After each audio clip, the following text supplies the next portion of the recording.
Is when he was 3 years old. He was at his daycare, and they were outside playing, and a limb from a tree fell off and bashed his head in. Well, he survived, okay? And they have to now, because he's like 7 or 8 now, and now they have to, because of so many things that were affected, which he's improved a lot. I mean, for someone that lost half their brain, I mean, he has improved a lot, okay? They do have to put him in a hyperbaric chamber every so often to get blood gases back up to norm in his body. So it's really a sad situation, but it just depends on the situation. Now, as we look at the gas exchange, the ability of these gases to dissolve is different. These two gases do not dissolve the same in water. CO2 is more soluble than oxygen.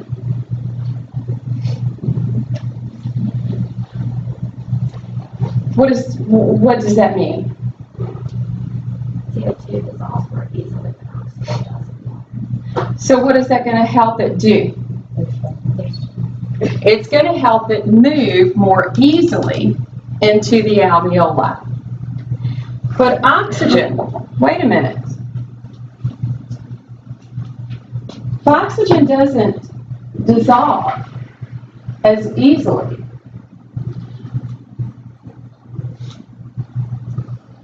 I thought that's the one that we needed a whole bunch of. You too? But wait a minute. Now I'm being told the CO2 is more soluble than the O2. I'm confused. Why? Because we would want to be able to get the O2 out more readily. We want to be able to get what you don't need out.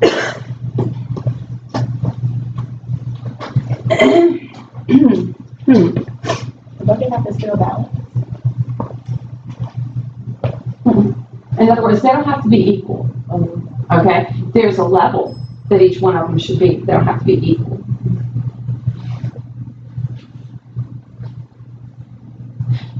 Which one affects my pH in the blood? My CO2. So, what is it that's being constantly monitored? The pH of my blood. The membrane thickness is going to also affect how these gases move. So if you have something that is going to thicken that membrane, like maybe one of the lung diseases, okay, that is going to affect how those gases move. That can have an effect on the overall concentrations, and that can have an overall effect on the pH of the blood. Okay, so a whole new set of problems arises if something is wrong with the membrane, with that respiratory membrane.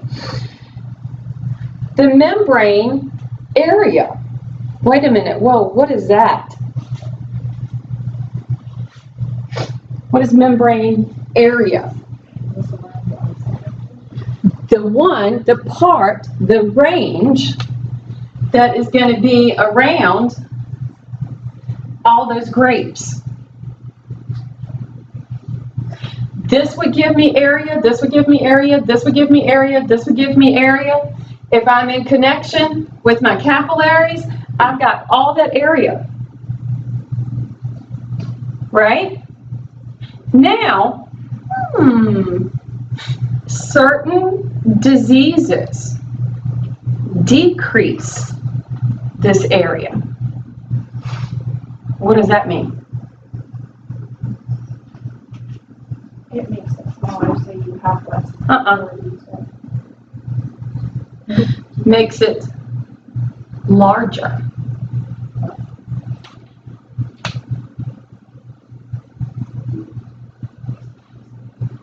Your surface area has now decreased.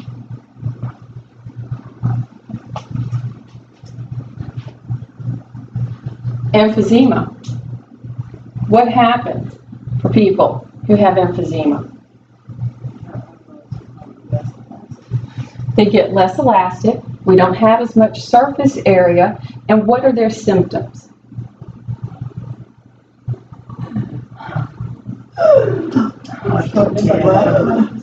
Shortness of breath, coughing, wheezing, okay? And as they progress, they need to be placed on oxygen.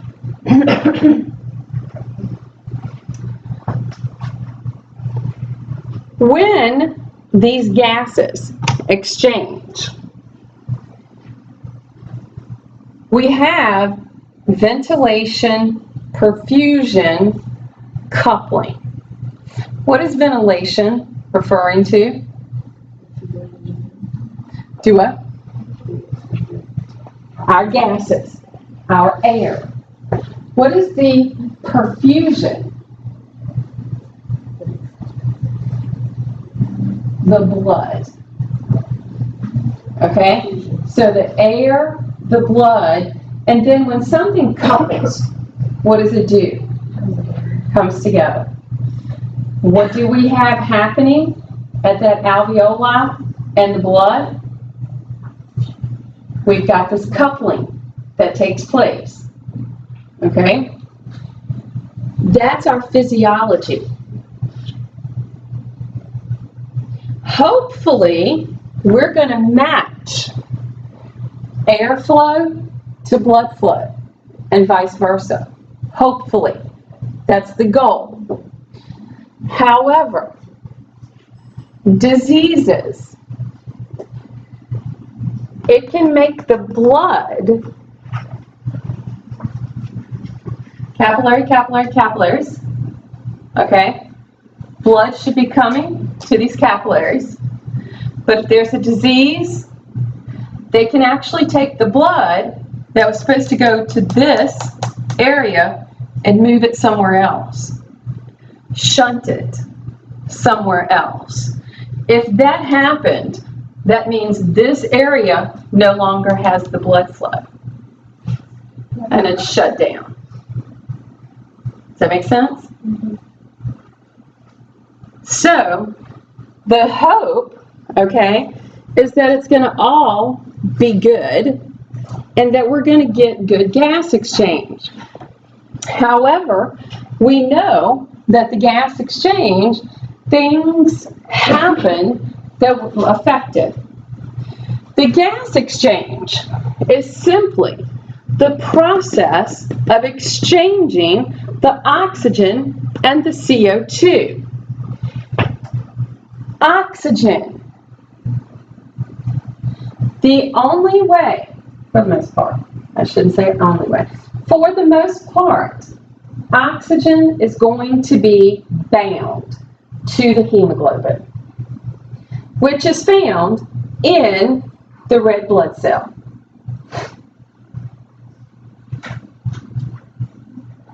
Boom.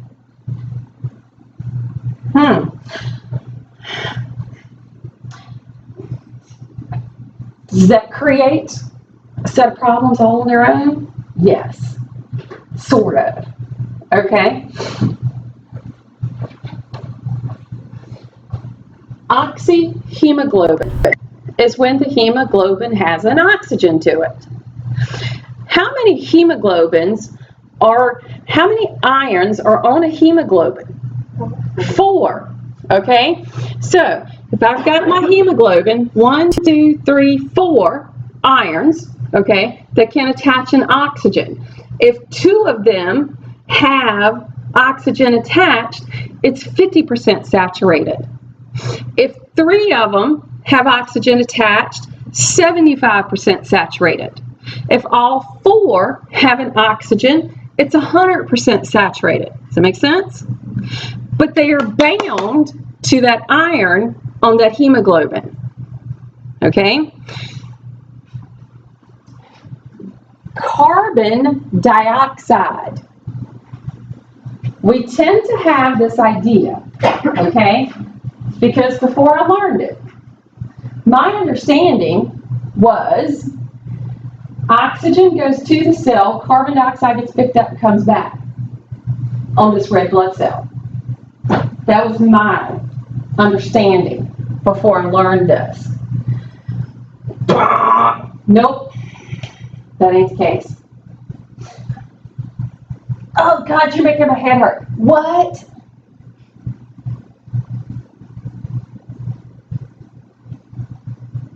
What? How is the majority of my CO2 carried?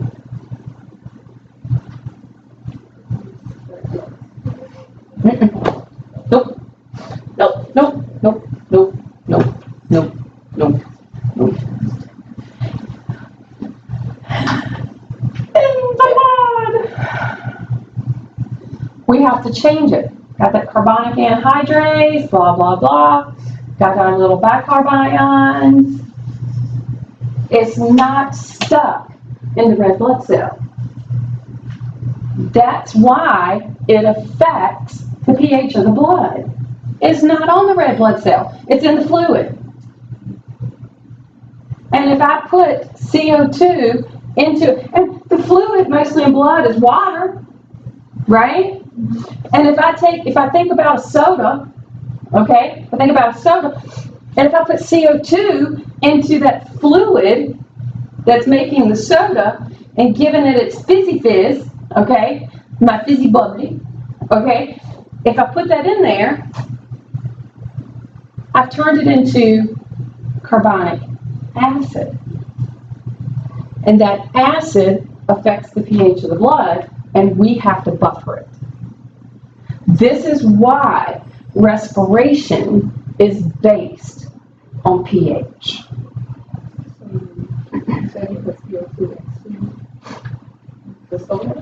Well, into the blood, because the blood's mostly water. Right, so that's the same thing with the red exchange. Yep. It becomes acid. Now, after it becomes acid, what happens is when we pick it up at the cellular level, it's gone into the fluid of the blood, which is mostly water, turned that acidic. And if that's turned acidic, it affects the pH of the blood. And that gets picked up by those receptors. And then the blood has a way to buffer that pH and get it back to the lungs, convert it back, and drop off the CO2. There is a carbon something something that wants to attach to that iron on the hemoglobin that oxygen does, but it's the carbon monoxide. Just CO, not CO2. Carbon monoxide, like maybe a heater gone bad or something, okay? And it produces carbon monoxide. That competes for the binding site. And that's why it's so poisonous to us, because it's going to decrease the oxygen in the body, decreasing it to the tissues, which are to the cells, which kills the cell, which kills the tissue, which can eventually kill you for the carbon monoxide. If we have a hemoglobin where no oxygen is attached, it's called deoxyhemoglobin. That's like a duh statement, right?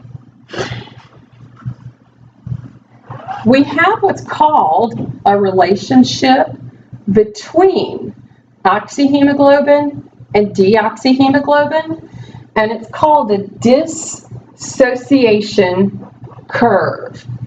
What does it mean to dissociate? Separate. Okay? This tells us how hemoglobin loads oxygen.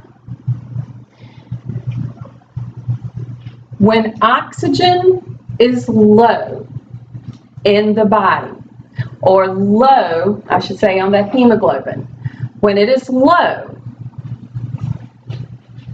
it wants to pick it up. So if it was probably only one iron that had an oxygen attached to it, that's only 25% saturation. It would probably want to pick up some oxygen when that red blood cell made it back to the lungs. But if it had 3 of them attached, when it goes back through its circle at the lungs, it might not pick up another oxygen. It might go, hey, I'm good. I got 3. We're going to keep on flying. Does that make sense? So there is a dissociation curve. This curve changes with activity in our bodies.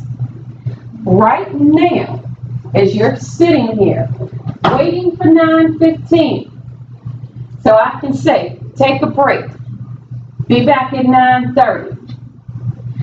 Those little red blood cells that are flowing through those capillaries, passing by that alveoli, do you think they're picking up a whole lot of oxygens right now? What about mine? Yes. Now, I tell y'all, okay, 9:15, go take a break, be back at 9:30, and you go. All right?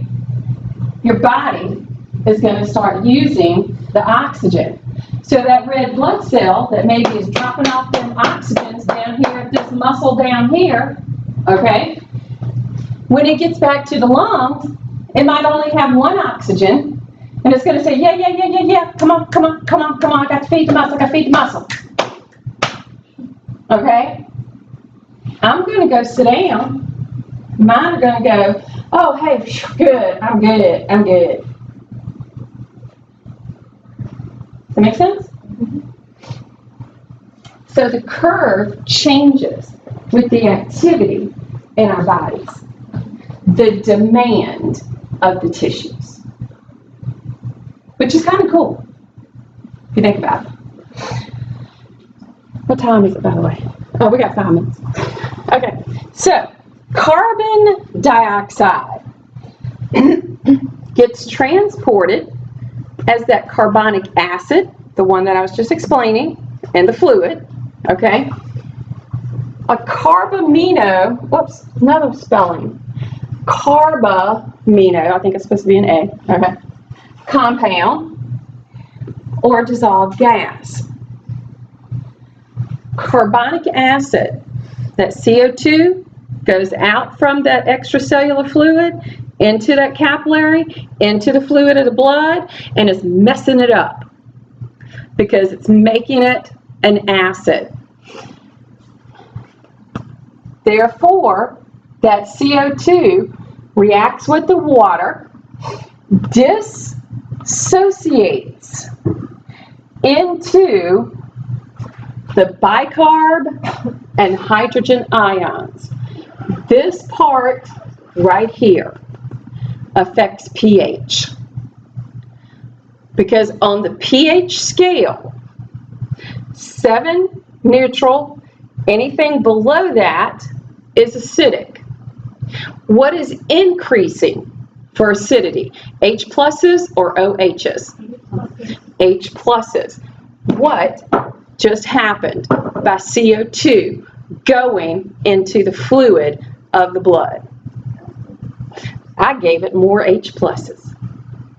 So where the blood should be roughly 7.4 on the pH scale, I'm moving it. What's the problem with adding H pluses? They are increasing logarithmically. 1 to 10, 10 to 100, 100 to 1,000. Because they increase logarithmically. So only a few cause a major change in the pH of the blood. 7.4 to 7.35 doesn't sound huge on the pH scale, but what did that do to the H pluses? And you're sick. Something has gone wrong. I wouldn't say you're sick, but your body's going to have to compensate. If the body can't compensate, then you're sick.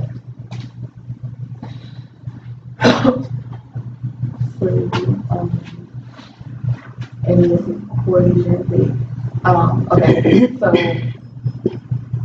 the gas exchange, H2Os in the membrane, the fluid Fluid of the blood. of the blood, and when the CO2 goes into the fluid of the blood, it adds more H pluses to it. Yes. Okay, and that's why it becomes acid. Exactly. Okay, the hydrogen that's in it. The body can buffer it. Okay. We have buffering systems that will help to buffer that pH, and then the respiratory system, the oxygen production or decreasing it will affect the pH. In other words, the body wants to do something to bring that pH back to 7.4, roughly 7.4. 7.45, I think. The carbamino, see I got it spelled wrong, carbaminohemoglobin, basically amino groups. A small amount of it is going to bind to a protein, and then a small amount can bind to hemoglobin. Not necessarily to the iron on the hemoglobin, just a section on that hemoglobin. The remaining amount carries in the blood or travels in the blood by way of being a dissolved gas. But take a break, be back at 9:30.